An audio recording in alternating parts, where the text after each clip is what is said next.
主，保守我们今天所有的敬拜，合乎主你的旨意。我们这样在你面前祈求祷告，奉靠主的名。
阿门。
全地着耶和华出欢喜的声，着出大声欢喜唱歌学乐伊，着弹琴唱歌学乐耶和华，着弹琴甲诗歌的声学乐伊，用虎头甲扫角的声，伫君王耶和华的面前出欢喜的声。即时咱要请敬拜团来带咱学乐。感谢神，让我们再一次来到主的殿中敬拜赞美他。我们一起将心中一切的烦恼、所有的重担和压力都完全的放下，因为圣经告诉我们，不论我们现在经历高山或低谷，主都看顾着我们，他是我们的力量，以常常喜乐的心向我们的神来高歌。我们可以方便的话，我们可以一起站立来敬拜赞美我们的神。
这世上虽有苦难，但耶稣他已胜过死亡和黑暗的权势，因此我们的喜乐永不改变。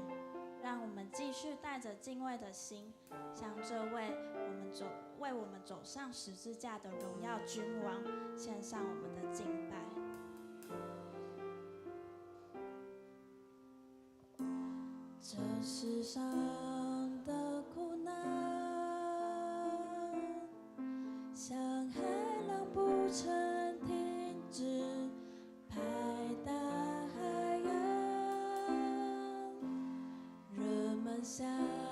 距离散，有没有一种约定，永远不更改？谁能告诉我生命的答案？超越了时空的祝福，永远的爱。耶稣，你胜过了世界，胜过了死亡，胜过了黑暗的权势，坐在父右边，世界的亮光，荣耀的君王，耶稣，我罪的羔羊，为我走上十字架。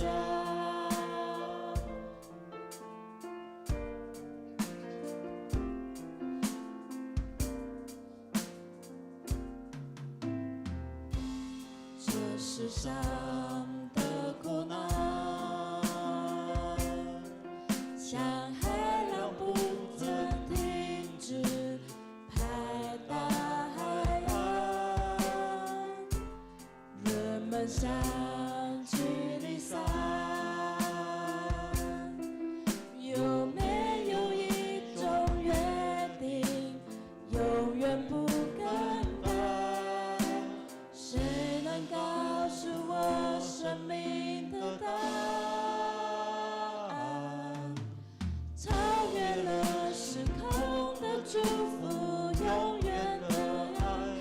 耶稣，你胜过了世界，胜过了死亡，胜过了黑暗的权势，坐在父右边，世界的亮光，荣耀的君王，耶稣，无罪的羔羊，为我走上十字架。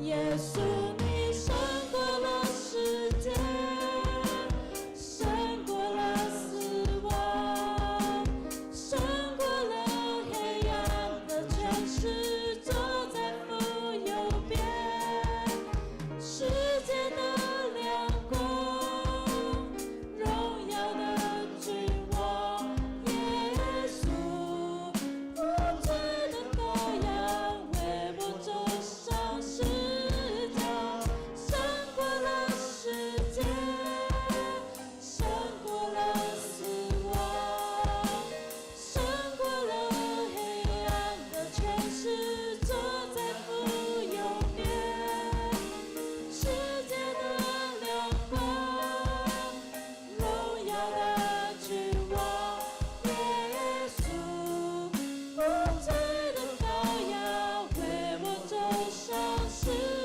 字架。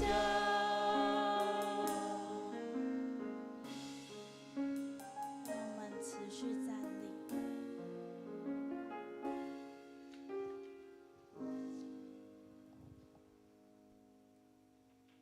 咱继续徛伫要来信仰的告别，使徒的圣经，咱做阵来读。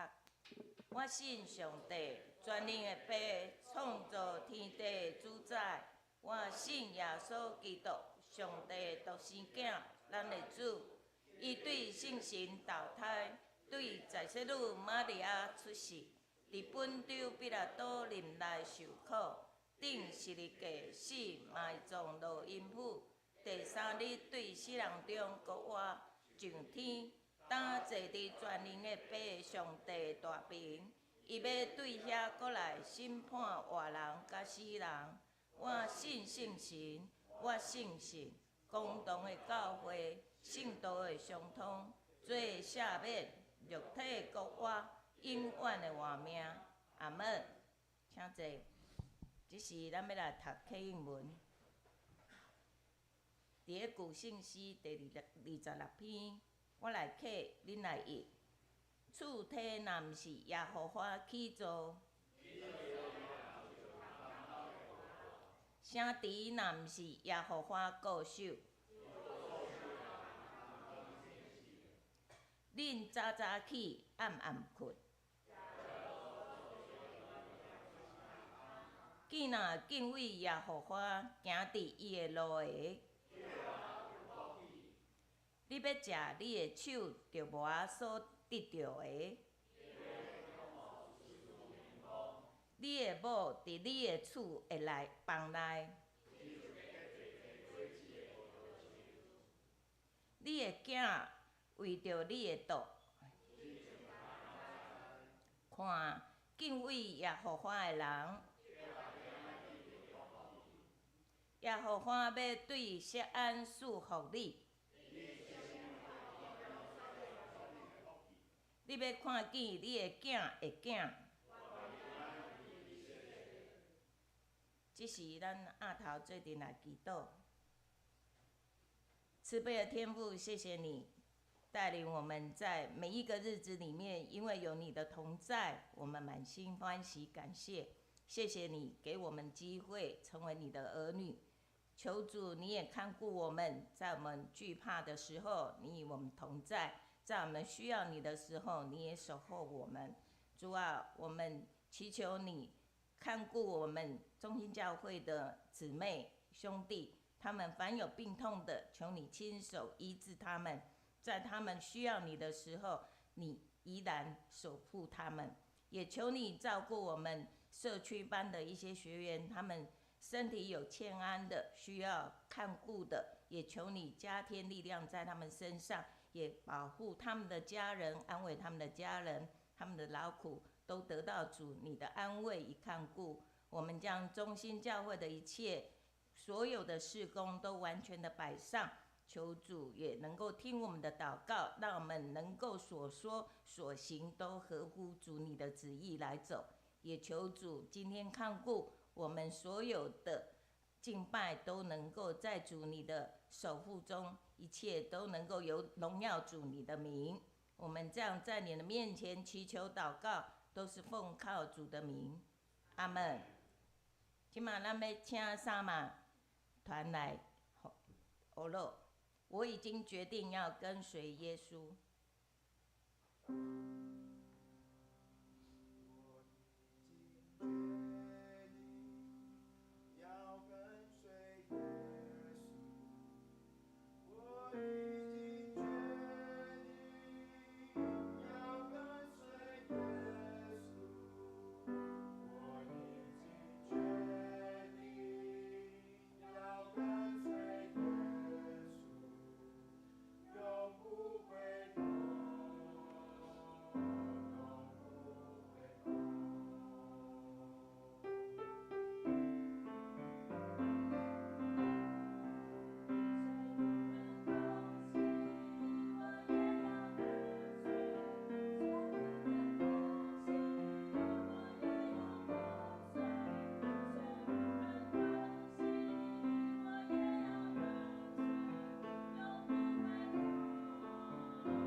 即时咱要来听主的话，记载伫圣经路加福音15章11到32节。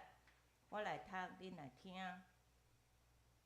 路加福音15章11节，佫讲，某人有2个囝，迄个第2个甲老爸讲：阿爸，将我应得的份，我应得的业分互我。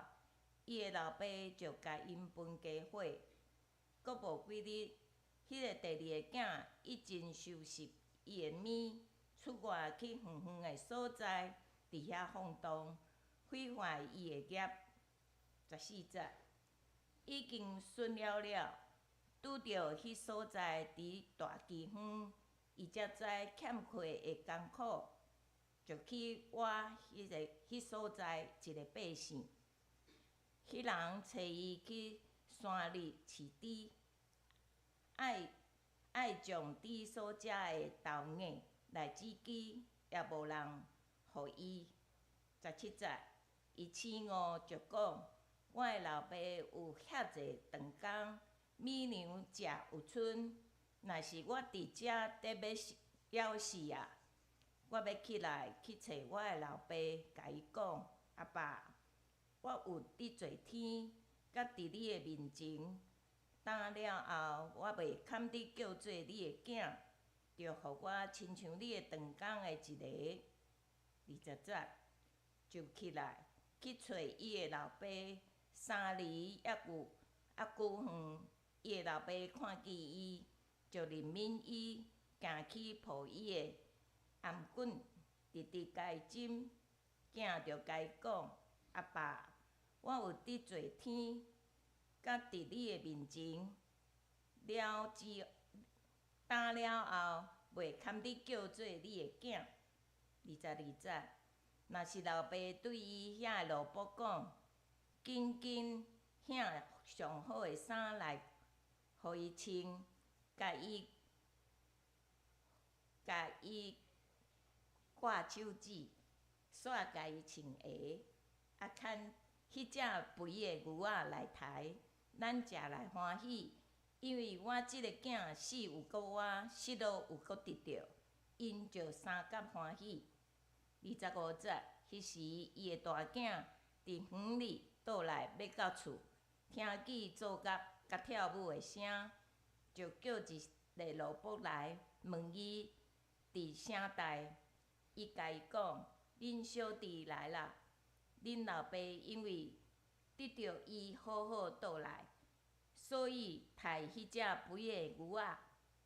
大囝受气，毋入去。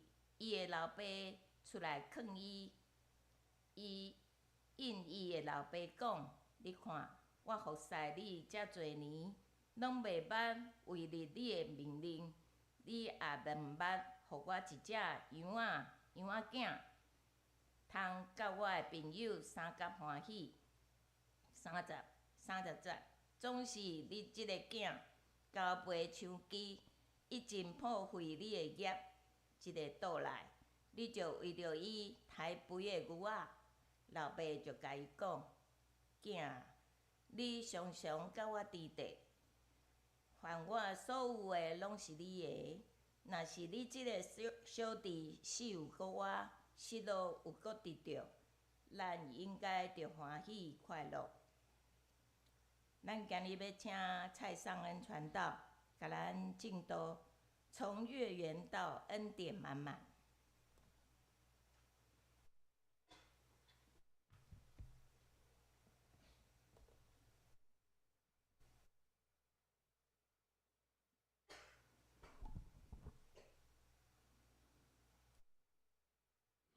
弟兄姐妹平安。先说中秋节快乐。今天晚上哦，就是当我们在与家人在团圆的时候，在一起分食月饼，还是各种流行的蛋黄酥啊等等，仰望月空中那一轮明月，一起烤肉的时候，心中哦是否会浮现一句话，叫做“月圆人团圆”。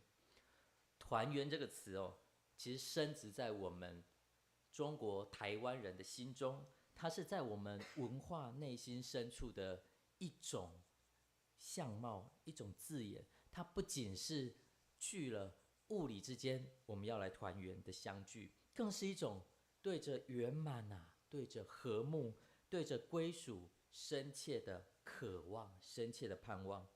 什么是我们渴望的团圆？不是一种我只有身体在现场，可是我的心却隔着银河这么远的一种表面团圆，也不是一场觥湖交错、内藏着新仇旧恨比较嫉妒的家庭角力，也不是为了表演而应付一下的那种传统上演疲惫的礼仪。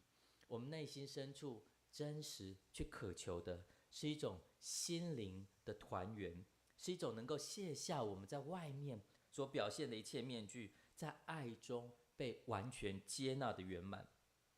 但是现实也常常不如人意，所以才有一句人有悲欢离合，月有阴晴圆缺，此事古难全。苏轼的词中道尽了人间团圆很多的脆弱跟不圆满，跟它的不完美。每一次的家庭团聚都可能是一面镜子，照出我们关系中可能有的裂痕，常年累积的误解啦，无法言说的伤害啦，或是我们彼此不同的世代之间价值观的冲突，以及那份我明明在家里，但是却好像个局外人的那种孤独。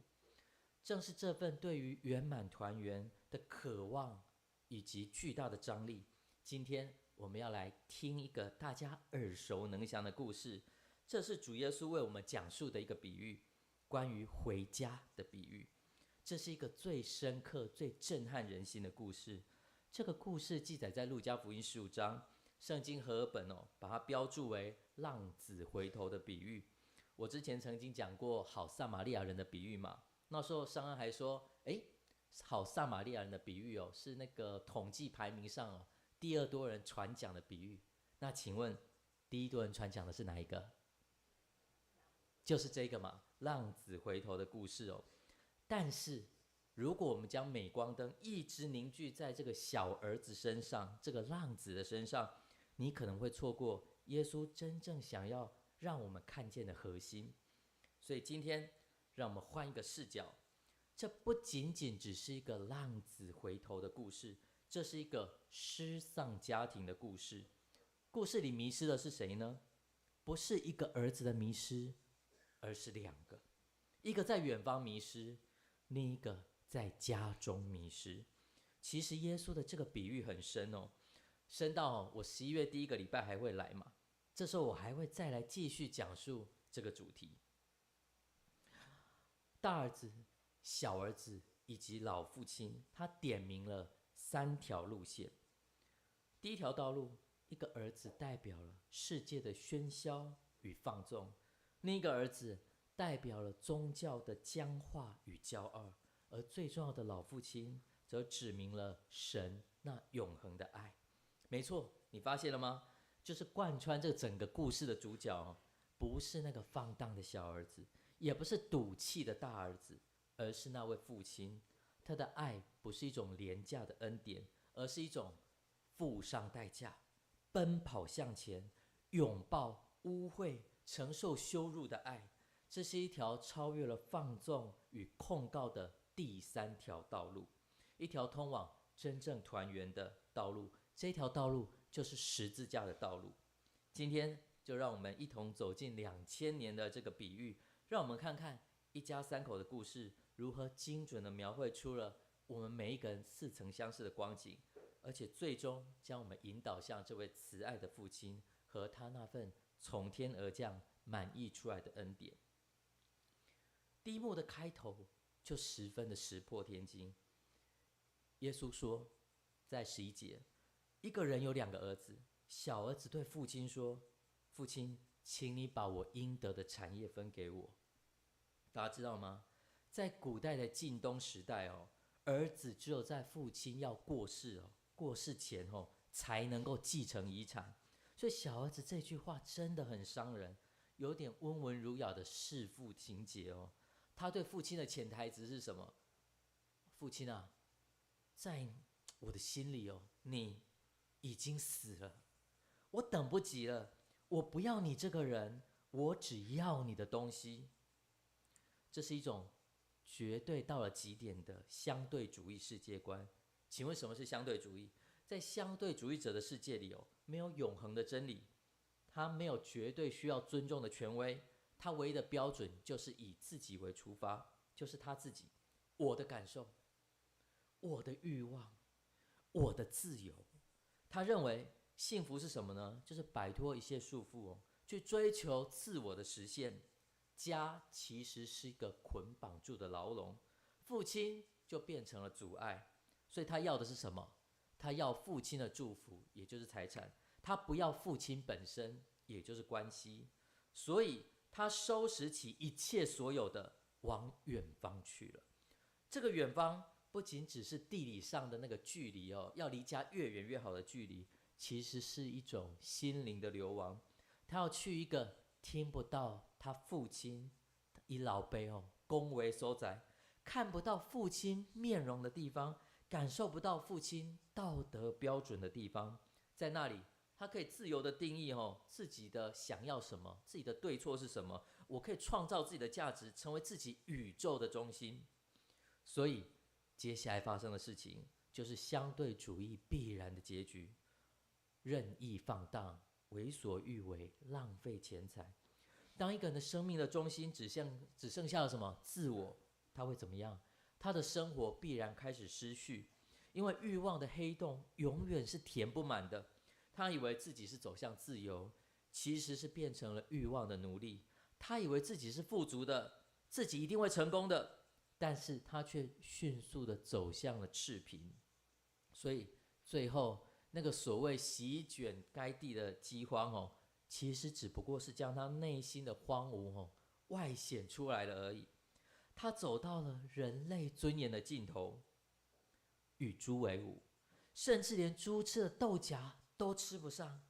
这是一个极具讽刺的画面啊，弟兄姐妹，一个人为了追求他自己的自由而离开家，但是却活得比牲畜还不如。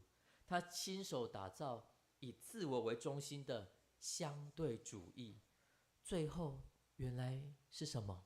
原来是一座通往猪圈的牢笼。就在这个绝望的谷底，出现了我们故事的转折。他醒悟过来，这不是一个简单的想通了这么简单，这是他世界观的崩塌。他终于明白，我所要追求绝对的自由，这只是一条通往死的道路。他所摒弃的富家其实有着他丰盛的记忆，他想象中的美好，他在记忆中长存啊，原来这才是我真正应该有的盼望。他想起了我的父亲有多少的故宫，口粮有余，我倒要在这里饿死吗？这正是对他父亲家美善又富足的记号与想念，所以点燃了他回家的勇气。他预备了一套悔改的说辞，他打算说什么？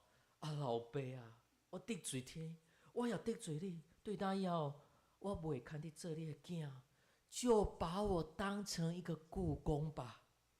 这番话非常的真诚，他承认他自己不仅破坏了人伦关系，我得罪了你，他也破坏了宇宙的道德秩序，我得罪了天。然而我们要注意，此刻他的思想模式是什么？还停留在赚取与获得的这种交换层次。他想用什么？做故宫的劳苦来换取一个重新的栖身之所。他还不明白，有一种爱超越了这些，超越了一切，这种爱是无法被获取的。弟兄姐妹，在我们的身边，甚至我们自己，我们是否也像这个小儿子？我们是否也曾对天父说，主啊，我好多想要的，但请你把恩赐给我，但不要来管我的人生。我好多想要的我想要跟你求健康、财富、顺利啊，却不想要你的诫命、你的主权与你同在。我们奔向世界的远方，追求学历、爱情、事业、名声，以及这些能够定义我们价值的东西，带给我们满足。直到有一天，我们发现我们已经身心俱疲，灵魂饥渴，才发现我们原来在这个很大世界的猪圈之中，吃着那些虚空递过来的豆荚，永远吃不饱。我们才醒悟过来。就在我们为了小儿子的回转而松了一口气，这时候耶稣却把镜头转向了另外一个悲剧人物，那个从来没有离开过家的大儿子。第28节，大儿子却生气，不肯进去。这一场原本是合家团圆的圆满剧情，团圆宴，却因为大儿子的愤怒而蒙上了阴影。他的愤怒揭开了他内心那座由律法主义筑成的监牢。请问什么是律法主义？律法主义就是用我自己的好行为啊，道德操守啦，宗教攻击啊，来赚取上帝的爱与祝福。他相信神的爱是有条件啊，是有条件的哦，恩典是需要交换才能够得到的。大儿子的内心，他的内心是什么？是一本很厚厚的公鸡簿律法书。请听他对父亲是怎么控诉：老爸啊，我服侍你这么多天，我拢无违背你的命令啊，你嘛无给我一只山羊啊，来搞我甲我的朋友相甲欢喜。但是你甲这个基路吞了你这个财产的囝伊转来的时阵，你就为伊抬什么上肥的牛来给伊吃。这段话是什么？这段话就是律法主义他内心的独白。他暴露了3个很可悲的真相。第一点，他把父子的关系当成了什么？雇佣关系。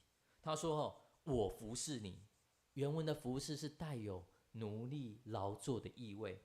他虽然身为儿子，他的内心其实是个长工。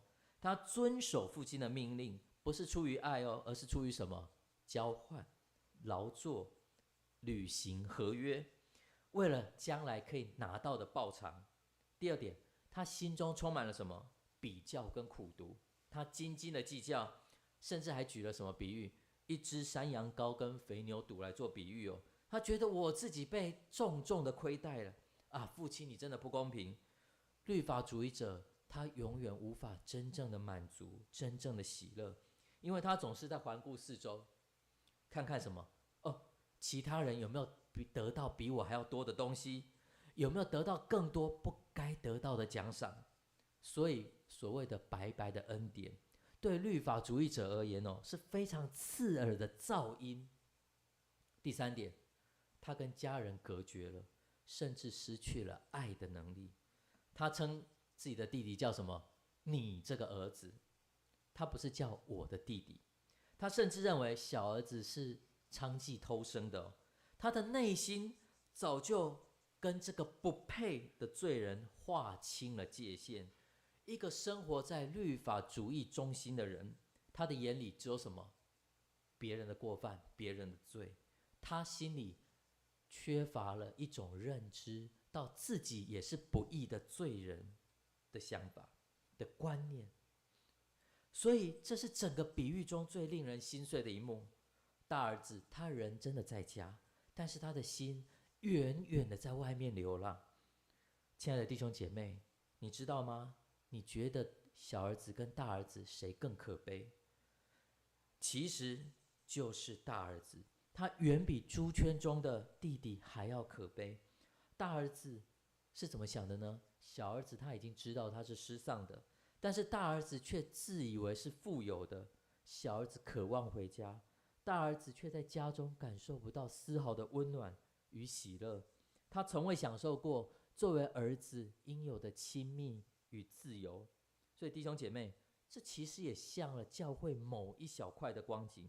我们可能稳定的聚会啦，我们殷勤的服事，热心的奉献，我们遵守了一切的条规，外表无可指摘。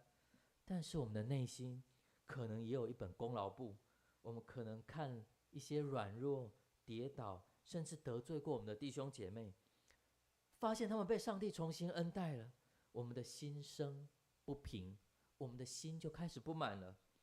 我们是否也怎么样，在服事中感受到的不只有喜乐，还是重担，还是委屈呢？我们是否对那些好像不够有信仰就是不够属灵的人充满了轻视与论断，甚至我们可能一瞬间眼中只剩下了别人的过失，我们没有想到我们的心已蒙上了灰尘。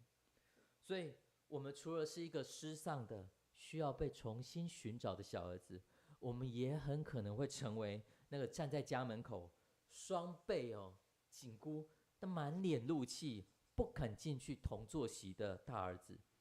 而这个慈爱的父亲，他不仅跑过去拥抱了小儿子，他也走过去好言慰劝这个大儿子。所以在开始第3幕之前，我们先来挑战一个主题上任要问弟兄姐妹一个问题，这次的圣经节不算少了我们为什么要选15章20节来做我们的金句呢？相隔还远，他的父亲看见，就动了慈心，跑过去抱着他的颈项，热切的与他亲嘴。和合本称为浪子回头的比喻但请问大家，耶稣真正要我们看到的是浪子，还是这位父亲呢？我们先来问个问题，只要小儿子出去，结果反而在外面成功了，发达了，赚大钱，衣锦还乡，请问父亲的爱会改变吗？不会。如果他饿倒在猪圈旁，父亲的爱会改变吗？不会。其实为人父母的爱从来就不是我看你表现好不好，我再决定我要不要爱你，懂我的意思吗？这个比喻的主角不是浪子，而是这位父亲。或许我们和合本的标题如果要更贴切，可以改成慈父的拥抱，或者是父亲的爱。因为路加福音15章的主题不是在讲浪子回家，乃是在讲父亲盼望儿子回来，然后悦纳儿子，抱着儿子亲嘴。耶稣真正要我们看到的是什么呢？就是这个父亲的爱，这个爱就是神的爱。主耶稣比喻说了，父亲的爱是丰盛的，而且是无条件的接纳，就像是神对我们的饶恕，神对我们失而复得的喜悦。这两个同样是面对什么？失丧。一个奉行相对主义，一个死守律法主义。父亲展现了第3条路线，这是一条截然不同的道路。这条道路就是恩典之路。首先，他怎么看这个衣衫褴褛的小儿子呢？相离还远，他父亲看见，就动了慈心，跑过去抱着他的颈项，热切的与他亲嘴。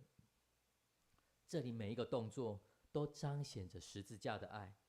看见，这不是偶然的一瞥，这表示父亲一直在等待，一直在盼。路加福音15章里头，这个父亲不是偶尔才向窗外看一眼他是敞开他的家门，站在家门口巴望着儿子回来。所以儿子一出现在地平线上，父亲远远的就看到了，他的爱是主动的、守望的爱，动了慈心。儿子有没有做错？有吗？儿子有没有失败？有吗？儿子肮不肮脏？有吗？但是他看到的不是儿子的失败与肮脏，是什么？这就是我的儿子，这就是我的儿子。所以他的怜悯是超过了儿子的过犯。跑去，这是很特别的词弟兄姐妹，我们看到这里突然会卡了一下。我们想一下圣经哪时候看到神跑了？整本圣经都是什么亚当早去密起来该隐也跑了嘛，对不对？离开神的面约拿也跑了，跑得越远越好，逃避神的使命。真正整本圣经唯一神跑的地方就在这里耶稣用了一个惊人的隐喻告诉我们，神跑了。在当时的那种文化背景里头，一个受人尊敬的族长，他撩起袍子，露出双腿奔跑，是一个极其失态、羞辱的行为。但是父亲为了儿子，他不惜牺牲他的尊严，他跑是为了缩短儿子回家的羞辱之路，是为了替儿子承担那份来自全村人可能会看到的指指点点的羞辱这就是十字架的写照啊！上帝亲自承担了我们的羞辱。什么是抱着亲嘴？在小儿子还没有来得及讲出他预备好的说辞，那个故宫理论父亲就用了最亲密的拥抱跟亲嘴，完全的接纳了他。父亲打断了儿子的计划，他用行动宣告：你回家不是靠你开的条件，而是靠我的接纳。恩典永远在功劳之前。最后他恢复了儿子的身份。22节讲到，父亲吩咐仆人拿来什么？上好的袍子、戒指、鞋。袍子代表了尊贵，戒指代表了权柄，而鞋代表了儿子的身份。我补充一下，在当时近东文化，奴仆是没有鞋子穿的，是赤脚的。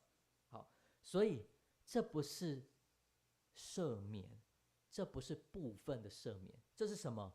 恢复，完全的恢复。在十字架里，我们得到的不是那种缓刑而是全新神儿女的身份。那请问他如何看待那个怒气冲冲的大儿子？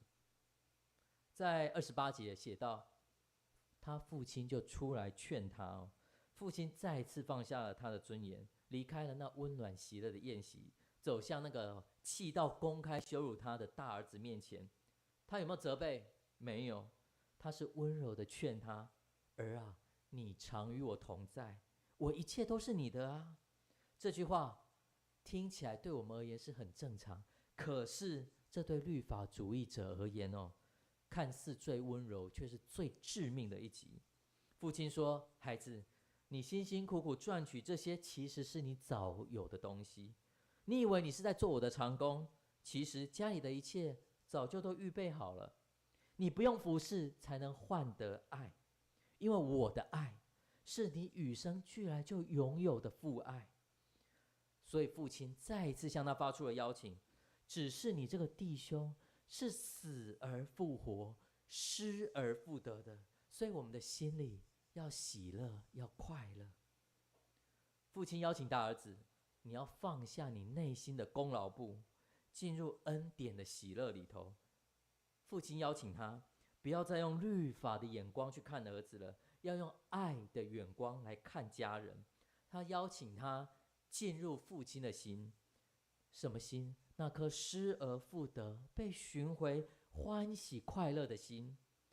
大家想想看，路加福音的这个比喻是耶稣哪时候讲的？在哪一个场合讲的呢？我们来想想看，在哪个场合？就在这个场合，就在耶稣与税吏跟罪人吃饭的时候，法利赛人跟文士议论纷纷了。哎呦，耶稣你怎么接待罪人个刚贼的。所以耶稣就当着这些法利赛人的面连续说了15章，就连续说了3个比喻：失羊、失钱跟浪子的比喻。所以其实迷失的小儿子就是指这些失丧的罪人被重新接纳，也就是当时受到压迫、被排挤出犹太人社交圈的这些被压迫的人，社会边缘人。而法利赛人跟文士，他们就是这个大儿子，斤斤计较，认为我守了律法，所以开始挑剔无法满足律法要求的人，甚至将他们排挤出会堂，认为他们就像是在外面偷生的杂种，他们不是纯粹的人啦，他们是不洁净的人啦。简单来说，他们都不是自己人。弟兄姐妹，所以什么是十字架的道路？十字架的道路，它既拒绝了小儿子我的欲望就是真理的相对主义，它其实也粉碎了大儿子我的功劳、我的价值才是对的律法主义。十字架宣告了，我们既不能靠放纵自己来寻找生命，我们也不能靠完善自己来赚取生命。什么是生命？生命其实是 gift， 是一份礼物。团圆就是恩典，这份礼物与恩典的代价是我来付的吗？是你来付的吗？是他来付的吗？不是，是上帝主动来付，是天父主动来承担的。他不仅承担了小儿子的羞辱，也承担了大儿子的冷漠。他为了2个失丧的儿子付上了一切，这就是主耶稣基督在十字架上为我们所成就的。上要来讲一个跨越25年的故事这故事还蛮特别的，是今年的今年5月的时候，我看到新闻我那时候就把它记起来。很特别，一个70几岁的日本老先生守田守田先生他独自一人跑进了台北三重的派出所，然后他不会说中文，他靠着手机那个进去，用简单的字词比手画脚来表达他的意念起初远景以为这个老先生一个人应该是跟家人走散了，旅游走散嘛，很合理嘛。结果后来透过翻译软体才发现好像不是这样所以他们赶快打电话叫了那个什么会日文的那个亲友过来协助沟通，才发现了一个令人动容的故事。这个老先生是从日本找到台湾来的，他的儿子才1岁多就被抱走了，遗失了25年，走失了25年。他手中唯一的线索当然就是儿子的年龄嘛，1岁多，现在加上25、26、7岁，天哪，这难以想象。还有可能的，就是跟他的特征25年是不是足以让许多人的记忆都已经完全褪色的，让希望完全磨灭的？但这位父亲完全没有放弃。远景们深深的被打动了，立刻透过警政系统比对，看台湾有没有。结果他们找到了一个人，然后一个陈姓男子，所以在小小的派出所里头，后来就上演了跨了1/4世纪的重逢。儿子被通知到场他从小就觉得自己从小就没爸爸嘛，对不对？发现了一个白发苍苍感觉应该要熟悉，但却是陌生的父亲。他25年，他1岁多，有多少记忆？他没有看过自己的父亲守田先生看着他这个长大形体相似的儿子无数个夜晚做梦想的画面，已经放弃了吧？但是却居然成真了。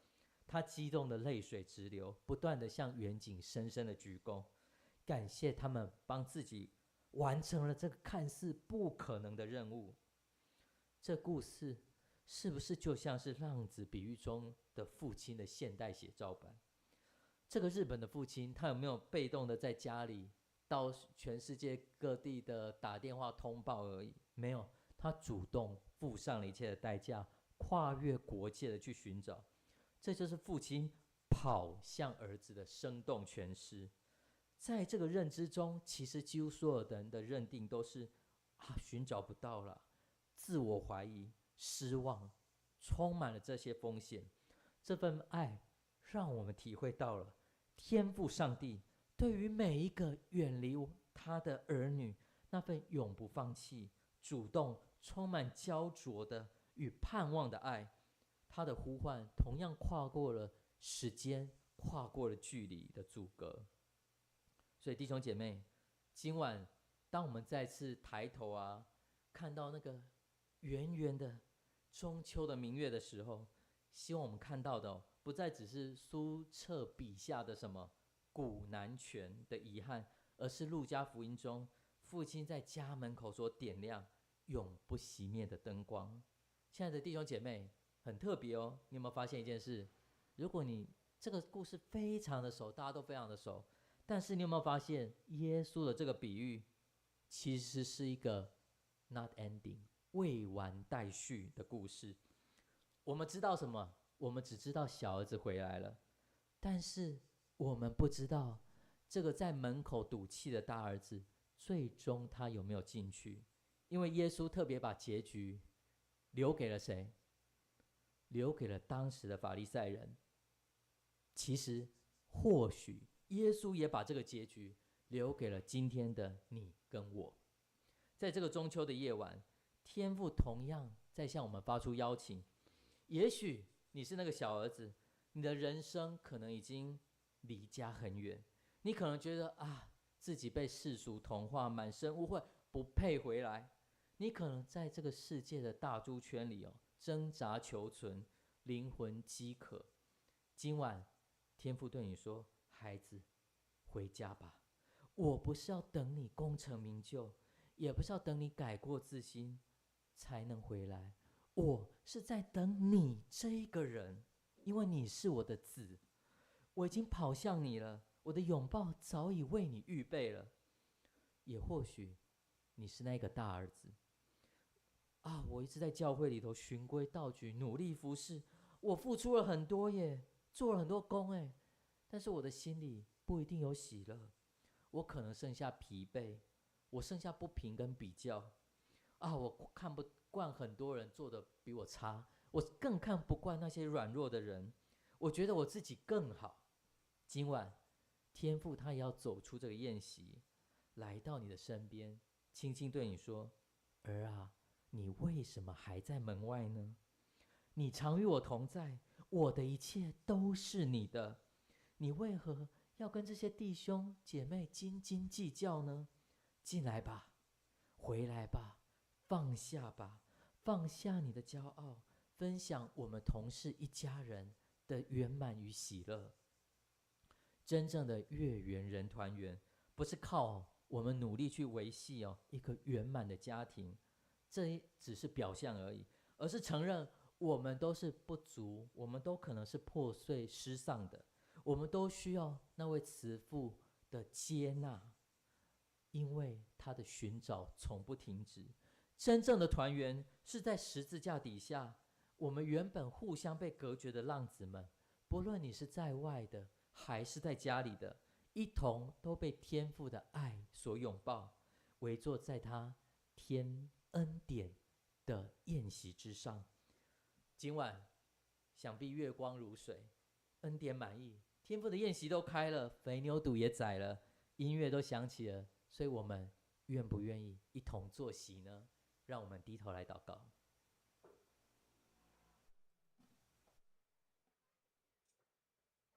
天父阿爸，谢谢你，你是这样的爱我们。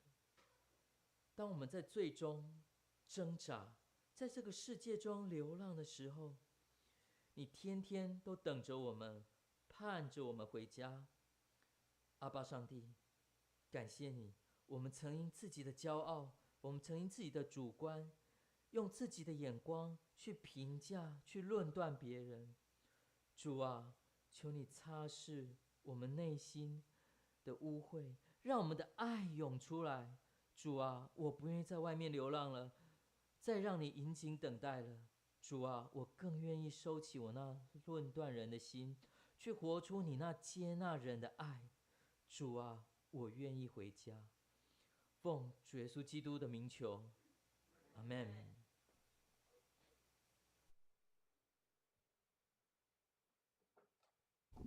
这时咱要来吟圣诗95首，我心仰望昔日宝格，请咱起立来吟。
遮济咱备办心来奉献。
请起立吟奉献的诗。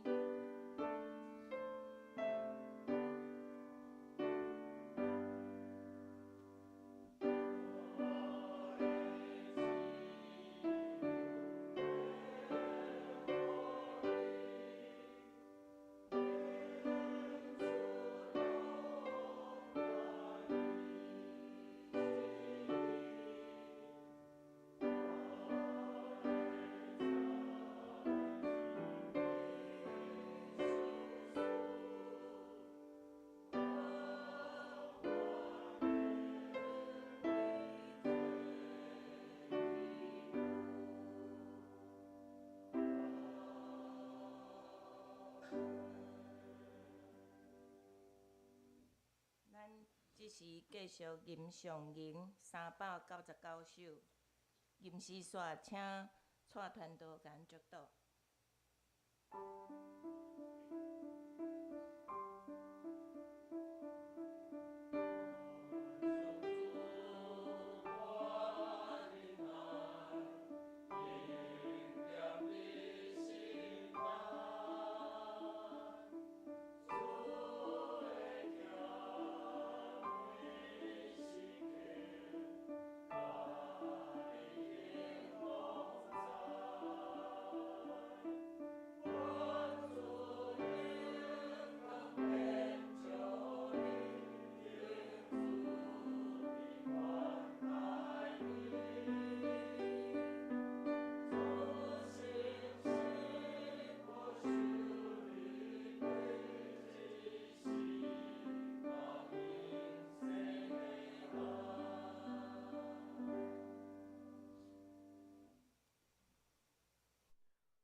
即时伫遮，阮每一个人拢是浪子，受着上帝的恩典来引带。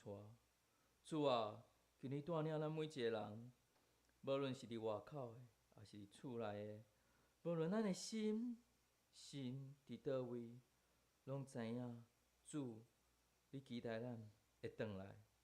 主啊，阮拢要转来到主上帝你的家。受到耶稣基督的引带，阮的心有信心，咧引带，咧带领。主啊，三位一体的主啊，求你带领咱，互咱转来到爸家做伙团圆。阿免。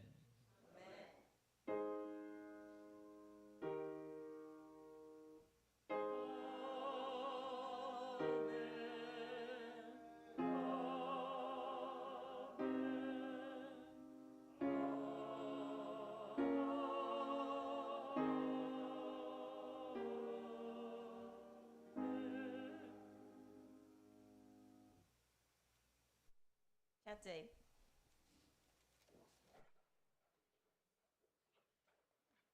我要报告大声，咱来介绍一位新的朋友，伊是香港，然后即届走了，先离开。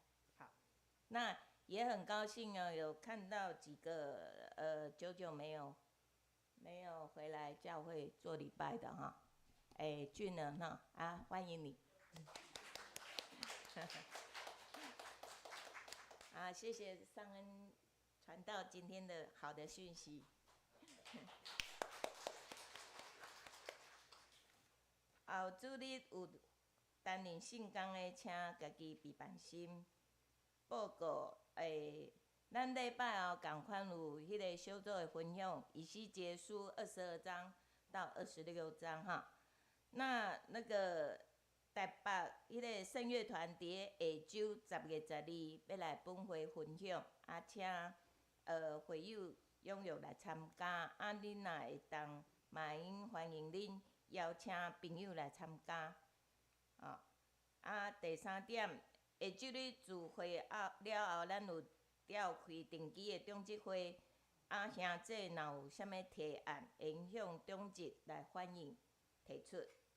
第4点，妇女团契伫个后礼拜，1点要改选会长，啊，请团契的契友会当踊跃出席哈，踊跃来出席啊，嘛应提出好的人选来担任明年的会长。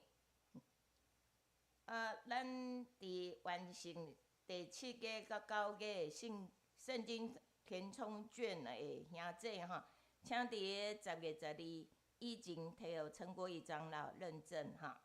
那符合金孙奖学金的同学，啊，请各团嘅辅导，啊，助理校长来向迄个负责教育部的迄个陈国义长老来提出哈。咱有定伫个10月19要来颁发。以上，咱即时来默祷，然后照稿。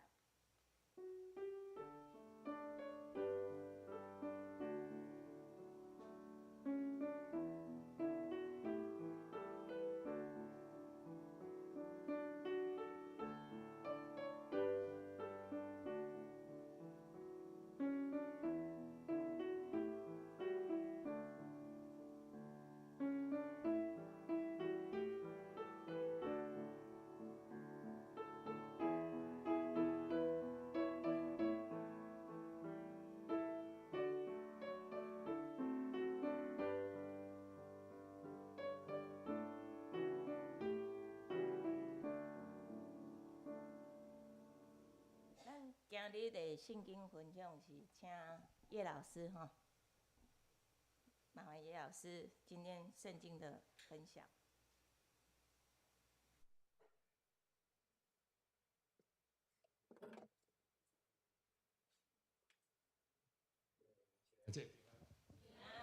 咱读以西结书了哈，以西结啊，读到迄个为20章以后，其实他讲的哈，20章到20章的是咧讲，就是他们被掳到那个巴比伦那一边，然后以西结被掳到那一边嘛，啊，很多长老就去请问说，请问以西结啦，要给他问啦，啊，上帝跟他讲哦，你们不要求问啦，啊，为什么要求问呢？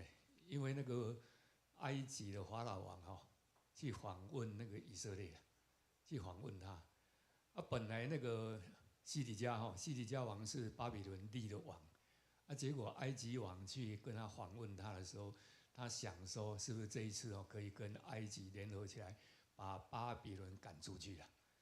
啊，所以那一些长老就去问以西结，以西结说，神跟他讲啊，给他意象，说不要问了，不要问，为什么不要问呢？他就举例了，他说一开始的时候，在埃及的时候，我把你们领出来啊，你们就背叛了我，去拜偶像，啊，后来呢，领到旷野的时候，我还给你们那些戒律，那些10条街，就是滑板嘛，啊，结果你们还是离弃了我，还是去拜偶像，啊，再来我把你引进到那个迦南地的时候，啊，你们一进到迦南地，看到那个高山那些大树啊，就在里面就那边拜了。所以说不要问，这种他就讲说，不但不要问了，他说有一流行的歌曲是什么歌曲呢？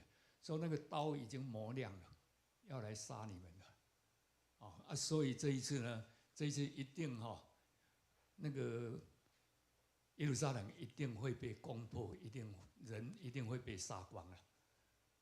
啊，你说听到这样的时候，当然怎么去问，要问一个好的结果，结果变成这样。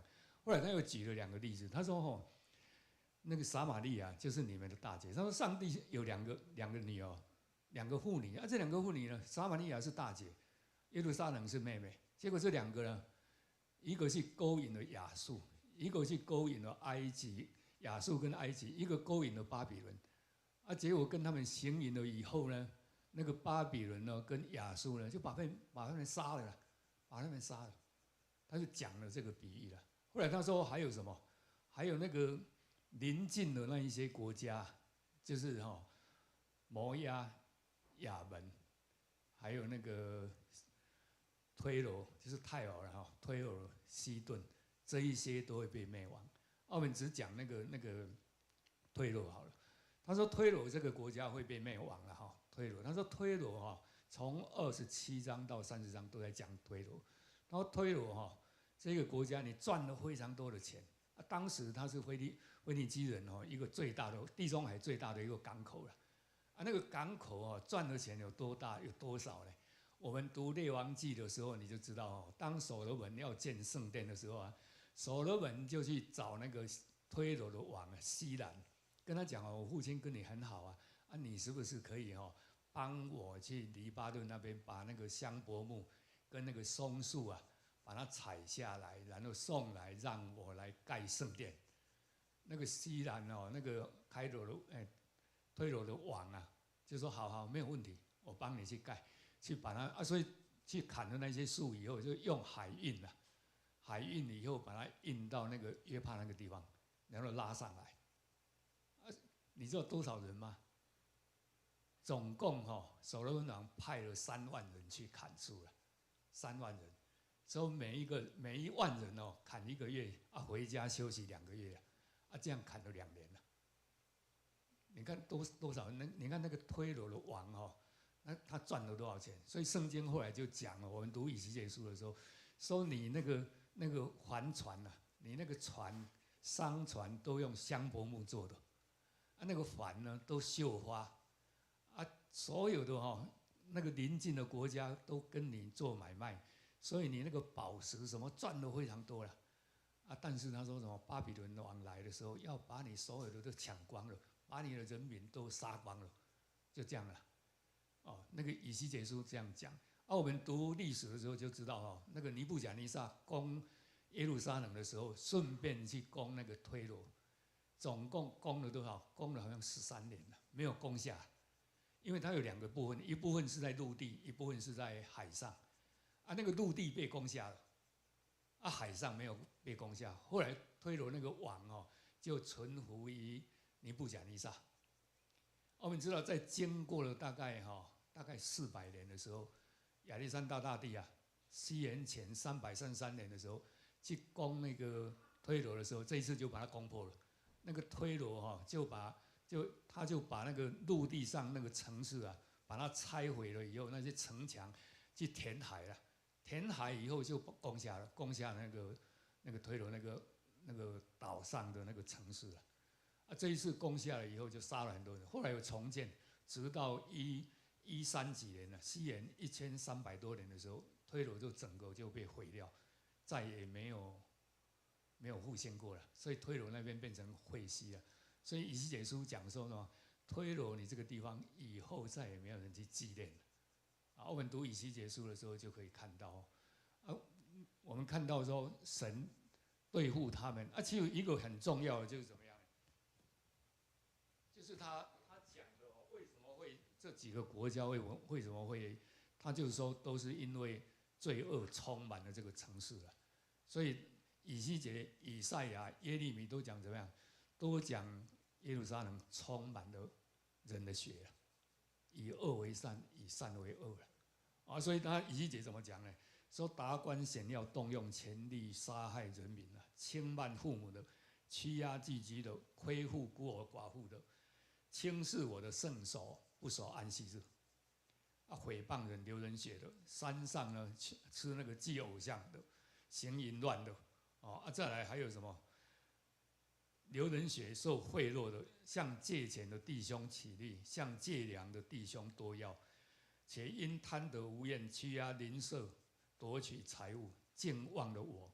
这是主耶和华说的，就是有这一些，然后这个国家就遭遇到灭亡。而且我们看到经常是这样的，那一些会被灭亡的，几乎都是这样。所以里面以西结怎么讲呢？说里面虽然有义人啊，一样会遭受灭亡。他说，即使像但以理、约伯这样的义人啊，这样的义人也只能救他自己，不能救他的儿女。其实这个是一个非常严肃的一个话题啊。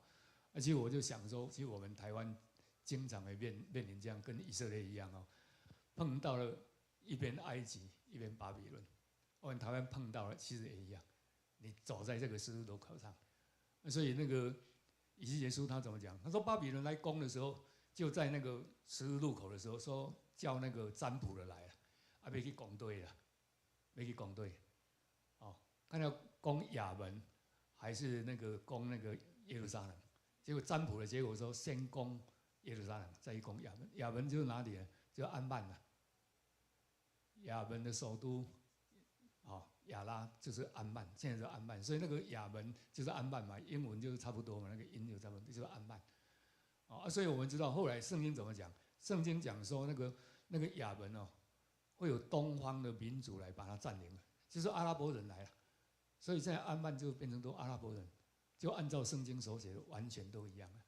所以我们说读圣经的时候，就可以看出来那个历史其实非常给我们一个非常大的一个省视跟警戒了。我们也常常在想说，我们台湾的时候，我有依靠神了，不能依靠哪一个国家都没有办法，我有依靠神。所以以西结这样讲，耶利米也这样讲。后来耶利米讲了以后，就是那个西底家王的时候，那一次就整个被攻破，连耶利米都被抓到那个埃及去，后来就在埃及被人家杀死了。所以到耶稣的时候，他会讲说：“你们把那个先知都把他杀了。你们的祖先不是把先知都杀了吗？那些法利赛人跟那个祭司怎么讲？说我们哪有把他们杀了？他说有啊，撒迦利亚就是在被你们杀了，在圣殿就被你们杀了。这个是耶稣到耶稣的时代，耶稣都仍然把这件事情提出来讲。这是以上大概到28章左右了。谢谢。谢谢叶长老的分享。这时咱过来要互相请安。